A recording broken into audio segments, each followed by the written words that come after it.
முருகப்பெருமான் மயிலின் மீது ஏறி பயணம் செய்கிறார் என்பதை அனைவரும் அறிந்ததே.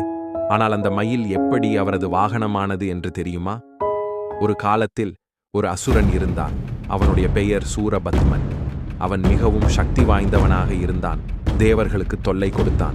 அவனை அழிக்க சிவபெருமான் தனது சக்தியை மூலமாக பிளந்து கார்த்திகேயனாக பிறந்தார். முருகன் சூரபத்மனை அழிக்க கடும் போரில் ஈடுபட்டார். பல்வேறு யுத்த கலைகளை பயன்படுத்தி போரிட்டு இறுதியில் வேலால் அவனை வென்றார். ஆனால் சூரபத்மன் இறக்கும் முன் இறைவனை நோக்கி பிரார்த்தித்தான். பரமபிதா, நான் தவறாக நடந்தாலும் நீயே என் தந்தை. எனது இறப்புக்குப் பிறகு என்னை உன்னோடு இணைத்துக்கொள். இதை கேட்ட முருகன் கருணை கொண்டு சூரபத்மனை இரண்டாக பிளந்து ஒரு பகுதியை மயிலாக்கினார், அது முருகனின் வாகனமானது.